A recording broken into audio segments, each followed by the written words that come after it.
is going on, everyone? Welcome to the Air It Out podcast presented by Inside the Hatches. My name is Juan Pablo Gordon Camargo, and I am joined on a call filled with football experts here today. With me, I got Darren Braxton, I got Darius Riddick, I got Avery Collins, I got Jerome Jones in the behind the glass. What is up, guys? Yeah. What's going on with Hashtag y'all? well, Cam. Big trust always, baby. Got back in that one column. You know, guys, I've been kind of contemplating like how to start today's show off, and just one point to make, I want to make to Darius: how can Cam still be MVP if he missed a game with COVID-19? Man, like even Carson Wentz played 13 games in 2017 and had a stellar performance, he lost out to the MVP trophy to Tom Brady. So how is it that you think that Cam can have a chance? It's always going to be Cam Newton for MVP, man. As long as he has that number 1 jersey on and you see the New England logo, it's always going to be Cam Newton for MVP. It's one game. He missed one game because of COVID. It's not, it's COVID. It's not like you couldn't miss 2 games, man. That's how bad it is. But like the quarterback situations bring me to what I want to ask Darren up top, which is Lamar Jackson being injured and sick and not being able to play. Man, you're reigning MVP, not really taking care of himself. No comment. No comment. He'll be back. That's a fair point. That's a fair point. No comment. Like the Ravens have been, but despite having a quarterback that's dealing with some stuff, they're at least succeeding. Unlike the 0-4 Falcons, Avery, how are you feeling that Dan Quinn is still sitting where he is now without having been fired yet? I mean, I kind of expected it. I really wouldn't expect Dan Quinn to get fired until at least week 6. We haven't played in a division game yet, so I'm waiting to see what we do against the Panthers this week. Additionally, if you look at the injuries on the team, that's kind of given him a slight cop-out, where it's just like, you lost your 2 starting safeties, then you lost your 2 backup safeties, you lost your 2 starting corners. It's not looking really good on the back end defensively, and then you lose your starting defensive end for a couple games. So it's like, and then obviously Julio's been injured and Calvin's been injured. There's so many different moving parts that I think he has a little bit of leeway with the front office. Don't expect it to continue for too much longer, but I think I don't expect the Jets to keep Adam Gase either. And we'll be talking about coaching firings in a minute, but in the meantime, we're gonna go jump it off into today's rundown. And first bit of news that we're going to be starting off with today is Chargers head coach Anthony Lynn has announced earlier on Thursday that rookie quarterback Justin Herbert will be the starting signal caller going forward in the 2020 season after Chargers QB Tyrod Taylor went down with a chest injury that he suffered at the hands of the team doctor prior to the Week 2 game against the Chiefs.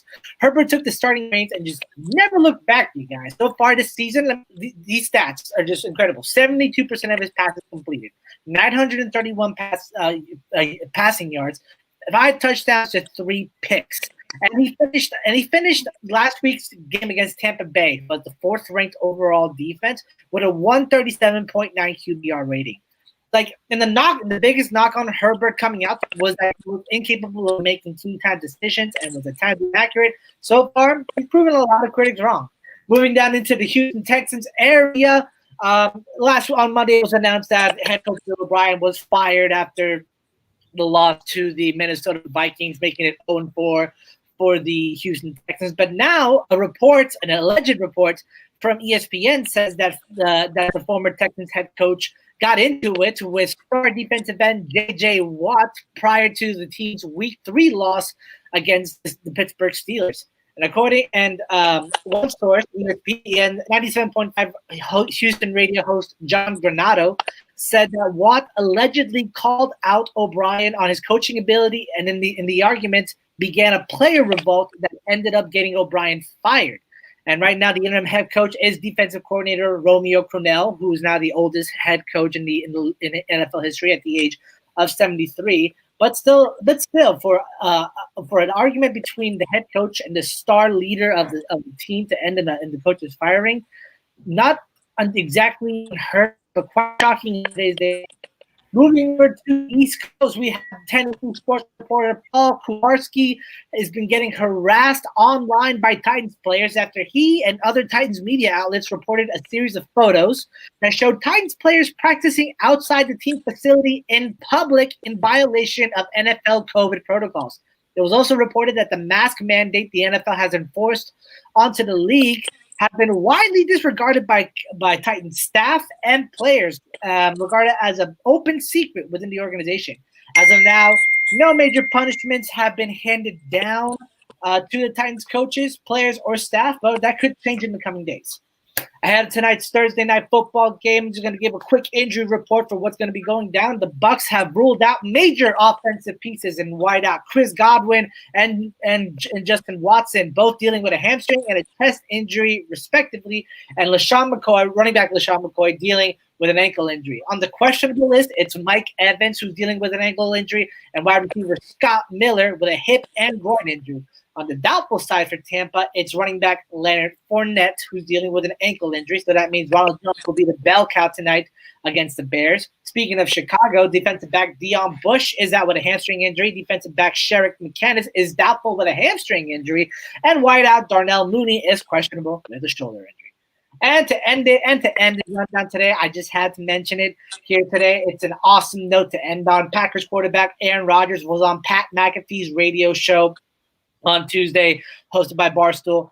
And when he was asked about the past criticisms he's received and the reports that he was in decline last year, Rodgers answered in the most perfect way you can. He says, I sometimes laugh when people talk about down years for me because a lot of the times down years for me are career years for most quarterbacks.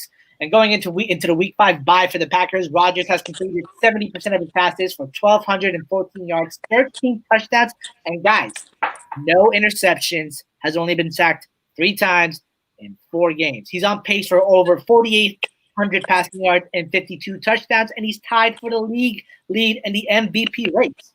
And that will conclude today's rundown. I'm gonna throw it over to Avery first, and Avery, we were talking about this in the chat earlier today with Aaron Rodgers.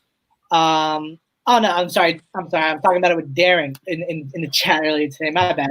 Darren, we were talking about in the chat, the Aaron Rodgers comments, how it's a little bit, if it's fair or unfair. Do you think Aaron Rodgers has just been constantly berated by the media? He says that we don't give him a fair chance to really make himself the star that he is. Is that true? I wouldn't say it's true, but people are definitely talking bad about Aaron Rodgers as though he's really coming down.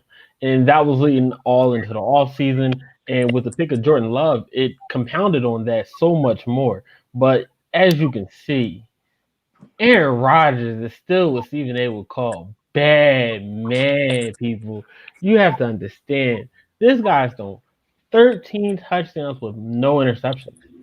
The league leader is with 16, but 2 picks. Aaron Rodgers has had over 40 almost points every single game, 30 plus every single game. This man knows how to play. He is orchestrating his team well. And just last game, he only had 6 incompletions with no interceptions. Do you know how excellent that has to be? And for it to be a down year last year for Aaron Rodgers, most quarterbacks stole at least more than 4 picks. That man had 26 and 4. Another down year, most people might say, 25 and 2, 40. It's ridiculous. This man knows how to take care of the ball. He knows how to push it down the field. And he is just the man. I got to give it to Aaron Rodgers. Like the graphic showed, Stephen A. came up with the description of Aaron Rodgers being a bad man, because Aaron Rodgers is a bad man. And in the words of Michael Irvin, mama, there goes that man. And, speaking of bad men in the NFL, we have a rising bad man coming out in Los Angeles with the Chargers. Avery, Justin Herbert getting the starting spot. Is it, even though Anthony Lynn originally committed to Tyrod Taylor, does the move make sense? And I want your opinion on whether or not this is fair for Tyrod or not. I mean, the move absolutely makes sense. Obviously, when you draft a quarterback that high, I mean, you got a top 10 pick. You're not expecting the guy to sit too long, right? You're expecting him to be the guy moving forward at some point. Obviously, I think they wanted him to sit just a tad longer, and then probably get him in. Maybe sometime mid-season, maybe even next year if their season isn't doing too well. But as far as fairness for Tyrod, this one's tough. I'm going to be honest. I don't think it's a fair or not situation with Tyrod. I think it's more so an unfortunate situation with Tyrod because of the fact that it wasn't his fault that he got injured, right? It's like it's a team doctor that punctured his lung, and due to that, he loses his starting job. So it's very unfortunate, but I don't think it's unfair because he already knew at some point he's probably going to be moved on from anyway. I just think that, to me, I feel like the team doctor should be held extremely accountable. And I think, again, Tyrod just has some really, really bad luck. But I don't think I would say whether it's a fair thing or not. But Justin Herbert is playing extremely well. Obviously, we saw him at the Senior Bowl in person, the way he commanded the huddle, the way he commanded the practice, the way he played on the field. We all knew he was the best player on the field. So, it's just showing, that he's a guy. He's a dog. The stats, it's two funny notes to end on for this. In the one start that Tyrod had for the Chargers, he won against the Bengals. In the last three starts that Herbert has had, he lost against the Bucks, he lost against the Chiefs, and he lost against, I can't remember who the week 3 game. Was it the Colts? No, I don't believe so. Jerome, if you can look up quickly the Chargers week 3 opponent, that'd be great. In the meantime, Darius, moving on. I believe it was the Panthers. Those are some good teams, though. They were good teams. I believe it was the Panthers. But good teams are not lost is a loss and a win is a win. Darius, I want to ask you now, man. Like, with the Bill O'Brien situation, it's just it's crazy. It's an alleged report. It's not 100% confirmed. I don't know if J.J. Watt is even the kind of guy that will confirm that. But are you really surprised for something like this to have happened? And one more thing before we do. Who deserves to take the Houston Texans head coaching job once the season's over? Ooh. So like you said, it's allegedly. I think that J.J. Watt and Bill O'Brien had a conversation. I think as a leader of that defense, J.J. Watt probably did approach Bill O'Brien, and it probably did get heated. You got to think J.J. Watt's a competitor. When you're not winning and you're losing games that you think you should have won, of course, you're going to get heated and emotions are going to start to flare and different things like that. But I think everybody can agree we're not surprised that Bill O'Brien was fired, especially because of the all-season moves, trading arguably the best receiver in the game right now in DeAndre Hopkins, and not really getting much out of it. And then getting guys like Brandon Cooks, who we know when Brandon Cooks is healthy, is a solid, potentially number one, definitely a slot type of guy, but he's been banged up. I think the only positive thing that Bill O'Brien really did was, and I'm really surprised, is give Deshaun Watson the contract extension. But I think that when we look at who can arguably replace Bill O'Brien, we got to look at the offensive coordinator for the Kansas City Chiefs. I definitely think it's time for him to at least get an interview with a team, just because what he's doing over there in KC. And I understand him and Andy Reid are, they share play calling, but he still is doing his thing. Also a guy, the defensive coordinator or the offensive coordinator for the Baltimore Ravens. I think one of those two guys can go out there and definitely just, get at least an interview. But I would definitely love to see the offensive coordinator for the for the Kansas City Chiefs to definitely get the job, just because I think he can help Watson really take that. I don't really think he has to necessarily take another leap, but he can definitely get Watson and that team offensively clicking, especially with the weapons that they have. It's not a bad team when we look at Houston. It's Eric Bieniemy from the Chiefs and Greg Roman from the Baltimore Ravens, both OCs doing the pretty. I'm sorry, Darius. Is it not Greg Roman? Did I get it wrong? No, you got it wrong. You got it right, but we don't want them to go now. We like to keep our guys here. We gotta keep the brotherhood together. We gotta keep the brotherhood together. And the Raven murder forever, man. And before we move on, just a quick note. Jerome got back to us. It was against the Panthers in week 3. that the Chargers played against. And yeah, great team. It was an overtime loss to the Chiefs. It was a last-minute shuffle pass that didn't result in well for the Chargers. It would have been a touchdown for Eckler that ended the game against the Panthers. And it was Tom Brady being Tom Brady that ended the Chargers' bid to win that game. And with that being said, we're going to move into our first topic of the day, which is that earlier this week, the NFL sent out a memo that if teams do not comply with COVID protocols, the league will force said team to forfeit a game. And that's not the only thing that the team might forfeit. They might also forfeit draft picks, you guys, like legitimate, actual future, like NFL futures. Memo was sent out on Monday, and this all started because of the Titans' outbreak in COVID cases that started last week. All right, they already had their Steelers games delayed. Their Steelers game pushed back to Week 7. Now the Bills-Titans game is pushed back, especially with now cases hitting up to 20 for the Titans with regards to personnel, coaches, and players. And like I mentioned before, it was an open secret. The mask mandate was not being enforced. So, Avery, I'm going to start off with you on that one first. Is it fair for the NFL to force a team that has not been able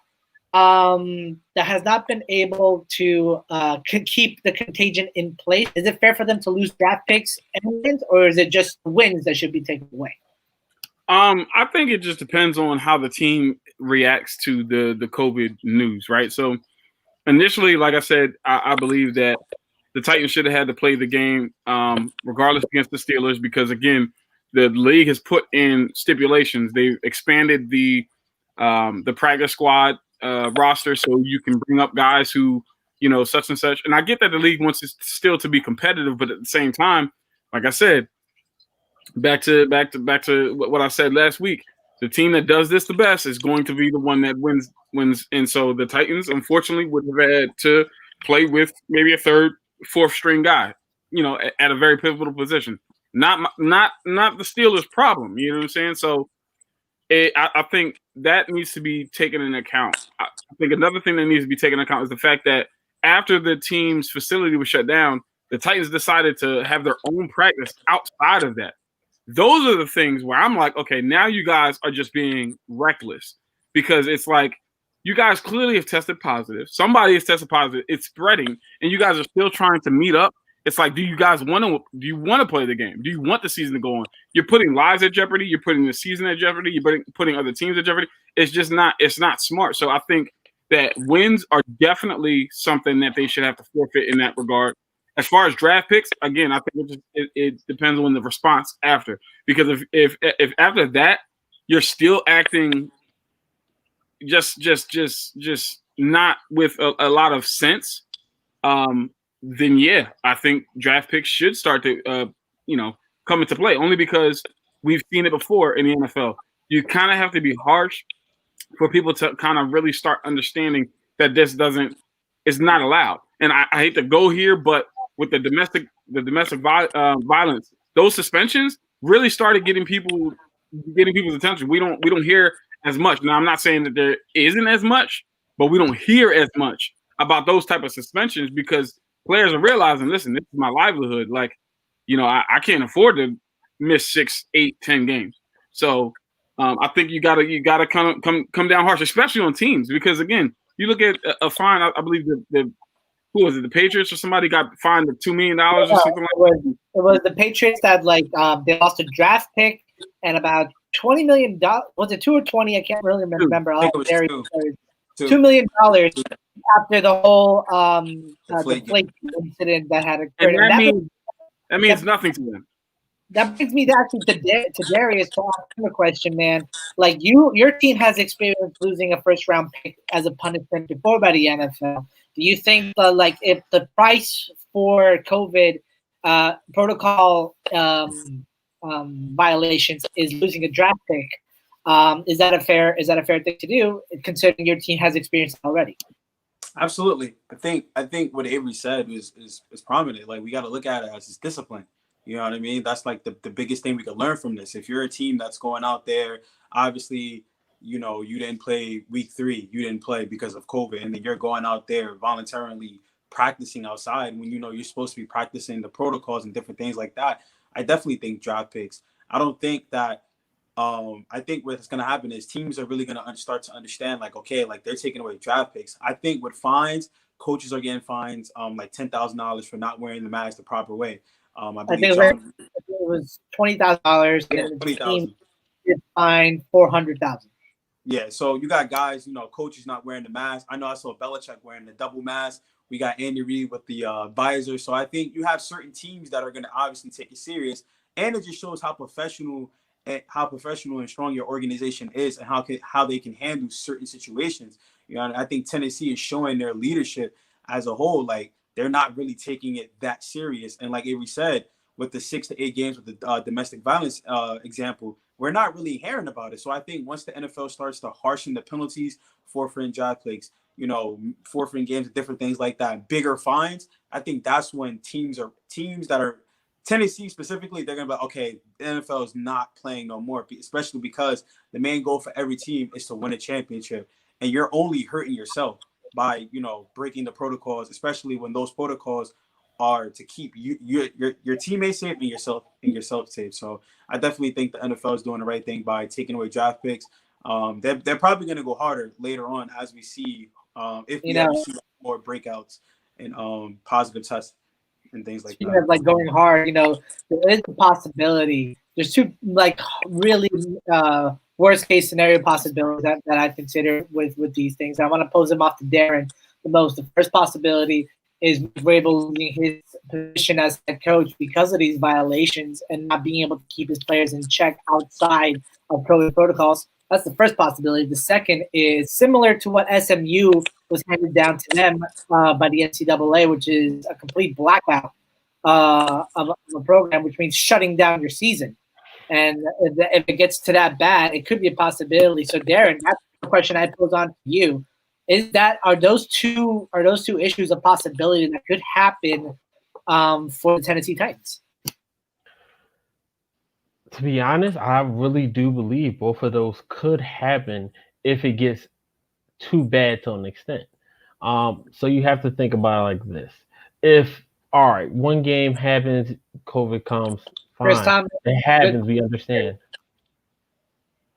But the main thing is you have to nip it in the bud right then. You have to stop it. If you can't stop it, and we see that you're not being able to stop it because you're getting caught with your players out there trying to meet and trying to still go ahead and practice. Yes, we know you're competitors and you want to practice and you want to get ready for the game, but you have to be healthy at the end of the day. We all know what COVID was going to do when it came into the league. We all know it was going to make it a lot harder. And as Avery said, you have to do this the best to be able to win. Now, the next thing is when it comes to Mike Vrabel actually possibly getting fired, I fully understand that, because if you can't control your team about something as serious as this, why would we let you continue to play? If you can't control them for 2 or 3 games, maybe even 4 games, then we have to stop this. The same way you were supposed to stop this at the beginning, the NFL may have to stop this, which would ruin it. But we have to understand this is a necessary cost to keep everyone healthy and safe. And that's why I also think that they definitely need to take draft picks. Why would we give you young players into your organization if you cannot have a control over it and make sure that you're looking out for the number one thing, which is their safety and their health? And with a lot of, one of the biggest players, there are 2 top players that the Titans have lost to COVID with regards to keeping them inactive. It's Corey Davis, the wide receiver that was emerging over the past a couple of weeks, former first-round pick. The second player being Justin Simmons, the safety that they've had that's really been breaking out.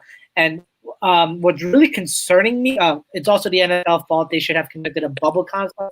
We understand that, Chris, but at the same time, it's just too big of an idea to try to actually make realistic. I don't think a bubble is a realistic situation that could that we could explore. But that's another topic for another day. But secondly, what I want to say about Simmons, he's actually one of the Titans players that went and called out a reporter on Twitter for reporting the COVID violation photos that were taken, which I think is just not a classless act by the safety. You got caught. You got in trouble. Don't be harassing people for trying to keep you in check. And especially coming from a panel of journalists, shame on you. Shame on you, sir. Just doing my job. And in regards to star players, we're moving on to our second topic of the day, which is nicknames getting caught with COVID. So far, it's been the Patriots who've had the biggest names players going down with COVID-19. Cam Newton contracting it prior to the Chiefs game, and now the report came out that Stephon Gilmore has it. He was tested positive for COVID-19 after the game against the Chiefs. Apparently, Newton and Gilmore were having dinner a few days before, which could have been the cross-contamination that caused it. And then the photo of Gilmore hugging Super Bowl champion Patrick Mahomes has caused insight and panic to NFL players across the NFL fans across the league. All right. And, Patrick Mahomes had already been sleeping in a separate bed from his pregnant wife after practice. Jordan was diagnosed with COVID-19, and now it's a wildfire that's spreading out of control. So, guys, I have to ask you. Should we start hitting the panic button on the season being canceled if star players like Patrick Mahomes could contract the virus simply because of on-field contact from a player that just turned out to be positive now? And I'll start that off with a Patriots fan in the room, Darius. Avery said this. I think it was like 2 months ago. He said that if big name players like Patrick Mahomes, right, Tom Brady's, the Drew Brees, those big name players contract the coronavirus, then the season may get canceled. But I don't think the season is going to get canceled. I think what the NFL is going to do and I think what they should do is shorten the season. We have to look at how that has worked for the MLB, right? They shortened the season. We got to look at NBA. They shortened the season. Now we all think that a bubble is realistically and physically impossible, but I think if the NFL really wants to implement a bubble idea, it would come towards the playoffs. Some way, somehow, they could potentially get a bubble type of format with the players. You look at training camp, they're kind of in a bubble where they're in the team hotels for the duration of training camp, right, until the season starts. So I think that's what the NFL is going to do. They possibly can do, but I think just a little bit of advice, NFL, just shorten the season, because I really don't think that if big name players like Stephon Gilmore, Cam Newton, and then we obviously see what happened with Stephon Gilmore and Patrick Mahomes shaking hands and getting close to each other, the NFL may be like, hey, listen, we already said no jersey swap, so now you guys can't even, dap each other up at the end of the game. And then you got to think that's going to cause controversy because they're already tackling each other and different things like that. But I definitely think the NFL should shorten the season if this does get out of hand. I think we all don't want the season to get canceled. And then towards the playoffs, I feel like if they can try to implement a bubble, because we see how successful the bubble is with the NBA. And I get it. It's, not a lot of players, different things like that. But I think the NFL can do some type of bubble that can protect their players. The NFL is doing the right thing right now by doing the testing every day and different things like that. But I definitely think that a shortened season and then try to implement some type of bubble towards the playoffs will limit the amount of cases that we see in NFL. With that being said, a little bit of breaking news on this podcast. First time I've ever done something like that. The Broncos-Patriots game has been moved from Sunday to early Monday for this week because of the COVID cases. And I know, Darius, you already gave your thoughts. I wish I would have gotten that. But I'm going to give it to Darren for his thoughts on that news really quick. Not surprised. I'm not surprised at all. Like I said, it's all about people's health, and you have to make sure that no matter what, that's the main top priority right now. It's unfortunate because depending on who the quarterback might be this week, I believe Drew Lock is still out. But if he happened to have tried to come back, it would have still been a little bit more of an interesting game. But we understand. Avery, I like Drew Lock, man. I do.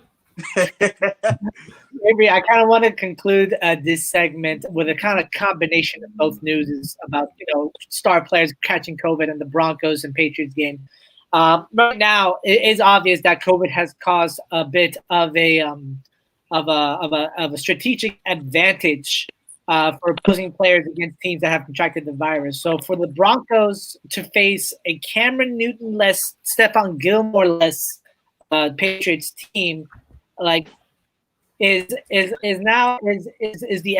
It's a competitive advantage for the other team because of missing star players to this illness. So with that being said, how do you think the NFL should be more stricter in moving games farther down the line so that key players can come back, or is this fair? I think, like I said, I think it's fair only because of the fact that you extended the practice squad roster. That's the reason you did it.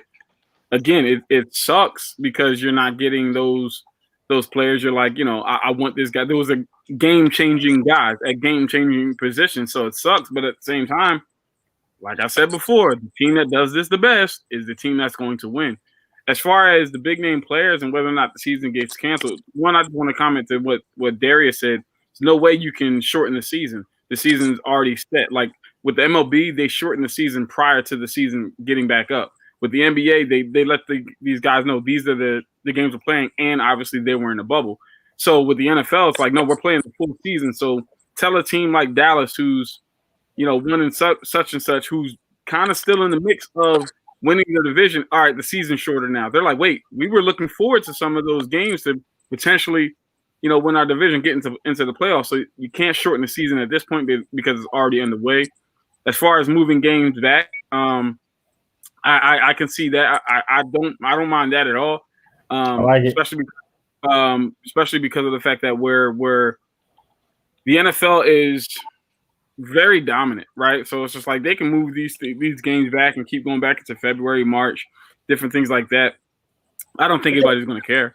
But like it's the Monday Night Football, two games on a Monday night is an interesting concept, especially because it doesn't really highlight terrible games for prime time. Instead, gives you two terrible games for prime time. And before we move on, Derek, I just wanted to add, one of the things we got to stop doing is making other players more important than other players. Every person in the NFL is important. So I don't care if it's the third string or the first string. I don't care if it's Patrick Mahomes or Sam Darnold. If one of those guys gets COVID, it should be something that we should take notice of. It shouldn't be, if Patrick Mahomes gets COVID, now we're going to cancel the season. It shouldn't be if Tom Brady, that's the unfortunate part, is that it's all about this brand and this market and this yada yada yada, as opposed to the players themselves, like the people that are actually doing this, that are putting their lives on the line. So that's frustrating to me. But even in that sense, that's just the nature of the business. If your marquee guys aren't playing, then. Darius, really quick, your thoughts on moving game. I will say this: the Patriots game being moved. It's what Andrew said. The best team that's going to prepare is going to win, and I think we got to look at. And this may sound biased, but we all know Bill Belichick is going to prepare his guys. Right? He's going to get a game plan. He's one of the best. It's always with him. Next man up, right? Like whenever somebody goes down with an injury, it's always okay. Stephon Gilmore, you're out. Okay, Jason McCourty, J.C. Jackson, you guys are going to be the Jonathan Jones. It's your guys' show now. So I think when we look at it as it's those type of teams that can really just take players out and then just put other players in, and they make a bigger impact. So I like the idea of a double Monday night header. So and then the Patriots are now the second team ever to do back-to-back Monday night games. The Chiefs doing it last week and the week before. And with that being said, we're going to go into our Week 5 game picks and hot takes. And I kind of want to take mine first, but I'm going to go ahead and just throw it over to Darius first because I have a special one prepped for mine. So go ahead, Darius. Go ahead. Basically a game that I'm going to watch, and I think, and again, I'm not trying to be biased. It's a couple of games. One, so I'm gonna start. I believe the Panthers and the Falcons play this week. Correct, Avery? Yeah. So the reason that to me that's gonna be a good game, and I think just because Teddy Bridgewater is doing things in Carolina that I don't think he's getting enough credit for. Week 1, obviously they lose, but he throws for over 300 yards, right? And then last week he does the nice little juke move, and he has his team in position at 2-2. And we also have to remember they don't have Christian McCaffrey. Mike Davis is balling for them. And I think when Christian McCaffrey comes back, they're going to have a two-headed monster at the running back position. And you add in, obviously, that defense is young, but they're playing very well. And Carolina is a team that everybody thought, okay, Carolina, Tampa, Teddy Bridgewater, new head coach. They're not going to win. They're not going to be competitive. But if you watch all their games, they're really been competitive. And I love that Teddy Bridgewater is bringing that type of swagger to Carolina. And then when they get Christian McCaffrey back, it's just gonna blossom. But again, that game is gonna be a good one just because Atlanta's offense has just been clicking.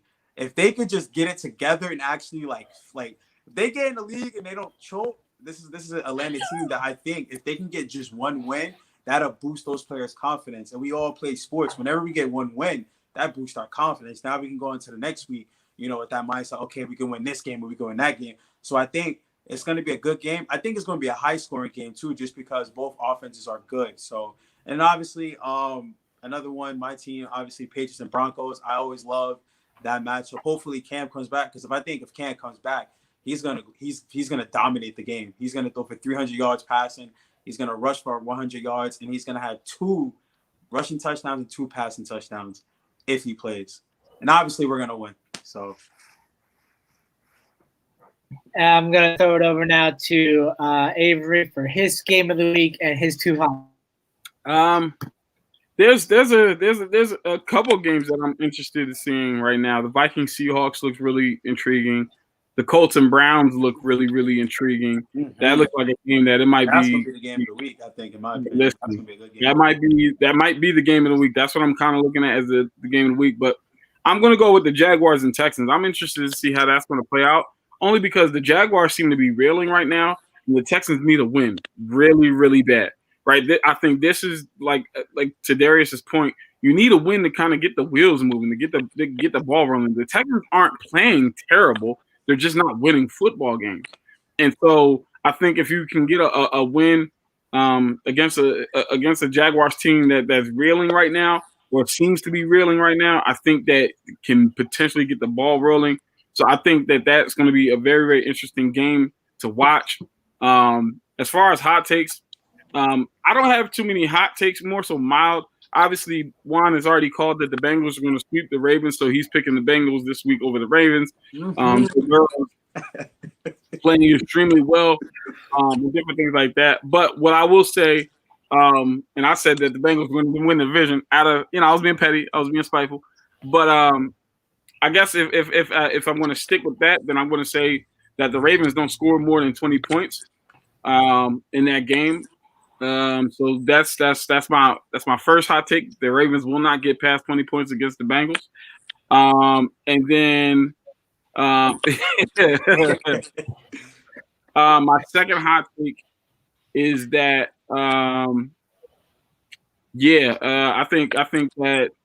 I think Amari Cooper is going to go for 300 yards against the Giants.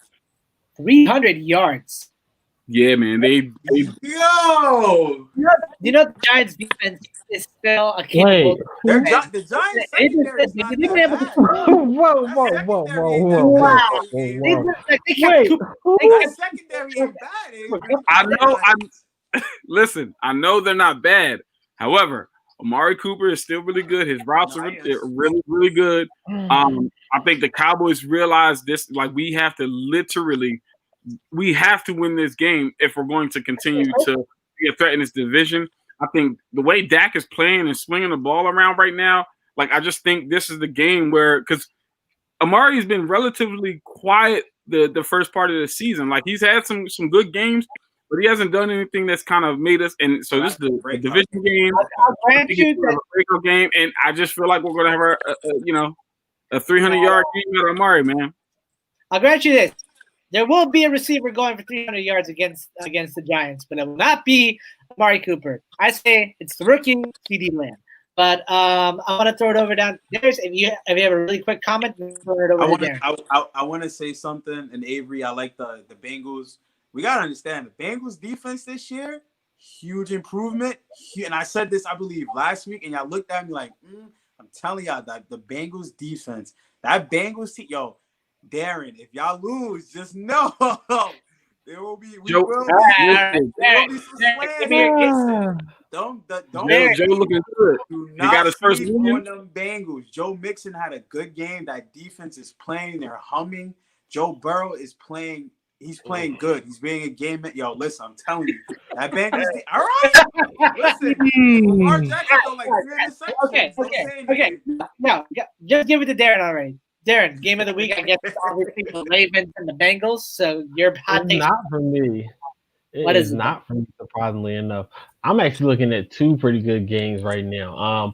You gotta look at the Patriots and the Denver Broncos only because of if Cam Newton comes back and how they handle the COVID situation again. But my game of the week, I want to see what they do with Tennessee and Buffalo. I want to know if the game gets canceled, and if it doesn't get canceled, how does Tennessee come and look after all of that? Josh Allen slinging that thing. That's the main thing. I know Josh Allen's going to do what he's going to do, but what is Tennessee going to do? Is Tennessee going to look like the Tennessee we've been seeing the first 3 weeks of the season when they were 3-0 and they were winning? They were playing great football. Chris Thomas, you're an Eagles fan, I believe, correct? I don't understand how you guys can talk right now. I don't understand it. But my hot take is actually the Minnesota Vikings and the Seahawks. Now we all know Seahawks defense is garbage right now. Let's be honest, it's pretty garbage. The Vikings giving up plenty of points now, and it's a young defense. These quarterbacks and these running backs will be going crazy. Both quarterbacks throw for over 450 passing yards, 5 touchdowns with no interceptions, and then you add in the running backs with 100+ yards each. Dalvin Cook playing out of his mind, and Chris Carson will hit a long run to actually give him over 100 yards. Both of them? Yeah, This is going to be the game. Eric, who wins? Game. There's got to be who wins? Who wins? After this, it has to What? be. Wait, hold. Why is that even a question? It's dangerous, people. Ooh, Come on, man. okay. You gotta understand it. It's He didn't do it dangerous. against Miami. He didn't do it last week against Miami. Hey, listen. It is Sunday night football, prime time, and what happens That's a little on bit prime fair. time? Okay. Dangerous, fair. people. You throw that in, the lights are Dangerous. on. Russ is Kirk dead. Cousins Guys, has a But thing Kirk already. Cousins- You already know he's not that great in We're front. running out of time here. I'd love to give you more steak, but we're running out of time. I'm sorry, my team is in third place in their division. What y'all doing? Yeah, A win! very much. We gotta get Chris to the show. But guys, quick take. So obviously, I'm gonna give my Thursday night football prediction like I do every Thursday, and it's of course against the Buccaneers and the Bears. And I'm obviously going with the Bucs. And this is a Gerald McCoy jersey because I got it right before he left, and he's a staple of that franchise. And I think my hot take for the game, I say that the Bears are going to roll out the Chicago special, which is basically like the Philly special, but instead of a cheesesteak, it's deep dish, where you hand it off to Nick, where Nick Foles goes in motion, and it's a shovel pass to Nick Foles running down to the left side and goes in for a touchdown. That's what I'm calling it. That's my first hot take for this game. My second take involves your Ravens and your Bengals, Darren. And I predicted already that the Bengals were going to sweep the Ravens this year. And so far, it's looking like a possible thing with regards to that happening. Joe Burrow averaging 300 passing yards per game. Joe Mixon stepping back up into form after the Jaguars game. And the weapons that Burrow has is just astounding. T. Higgins, Tyler Boyd, Austin Bate, I think it is. Is it Austin Gate or Austin Bate? I forget his name. Bates, Austin Bates, and then if you move AJ Green into the slot like you do with a Larry Fitzgerald situation, he will thrive because instead of having to go against number one corners, he's going up against slow linebackers and safeties out of against Marlon Humphrey. now. Let me finish here. And the Bengals defense has done everything in its power to keep games competitive over the last 4 weeks. Like against the Chargers, they kept it close. Against the Cleveland Browns, they kept them in check. Against the Eagles, it was a tie. Chris, They kept that, even though they We tied with the Bengals, so we got and they crushed. humiliated the Jaguars that have a stunning running back growing up, and James Robinson and Gardner Minshew, who I think is Uncle Rico incarnated in real life. So, with that being said, I'm making the prediction that the stomach ache that Lamar Jackson is currently experiencing causes him to get out of the game at halftime because it might be something that happens. I am predicting that Joe Burrow throws for 350 yards against your Ravens defense, that T. Higgins has a breakout game, and that Joe Mixon rushes for 100 yards as a result, and that gives it the win. I'm sealing it. Are you wishing injury on another player? Here we go again. What's happening? Lamar. Get some help. And then sickness? Injury, Drug then test. sickness? ASAP. We need drug tests ASAP. Okay? ASAP. You hear Why? My wins are going to be with the number 1 overall pick because that's what the Jets are getting this year. me? Bruh. Chris, please do not hang your hat on the fact that y'all are winning the division right now. Y'all lost to the Washington football team. You're tied. Y'all are 1-2-1. Okay, maybe Lamar will leave with an illness. Maybe that won't happen. But he will not perform well against the Bengals defense. It's not going to happen. The Chiefs gave the blueprint to stop Lamar Jackson. It's keep Lamar him is going to struggle. And when he's in the pocket, he cannot throw. He is a running back with a good arm. That's all he ever will be. Whoa! Whoa! Now I'm not going that far. Not going that far. Lamar is a next dog. time y'all hit the playoffs, you guys come holler at us. Nah, he can throw the rock now. Lamar got to win a playoff game though, Darren. I can't Listen. They gotta get some wins. They gotta make the playoffs.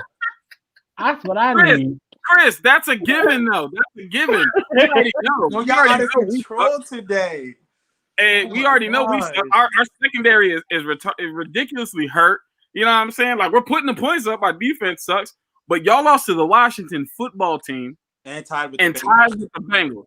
I'm sorry. And I can hold my head on the fact that we didn't do that. We lost to the Packers, the Cowboys, the Bears are a pretty good team, and Seahawks. So those are some pretty good teams. That's all I'm saying. Let's be honest. The Rams, guys, I want to give Darren the last word here to finish out the podcast. So you got to understand, first off, Chris, the Eagles got destroyed at home. We don't get destroyed at home like that, other than maybe to the Chiefs. Oh, no. Here we go. There we go. I knew it. I knew it was coming. You know what? All right, that's it. We're cutting it there. That's too bad of a burn to continue going. The rope has been cinched. We're done here for today. So with that respect, we're ending today's episode of the Air It Out podcast, everyone, including Chris Thomas. Thank you for joining us here today. I want to, first of all, highlight the fact that we have a Discord, guys. Yes, we have a Discord, and we are open to conversing and throwing hot takes and slinging insults to one another, just for you guys to give us the business. So we're open to hear it. Find us on our Discord. Just type in Inside the Hashes in the search bar.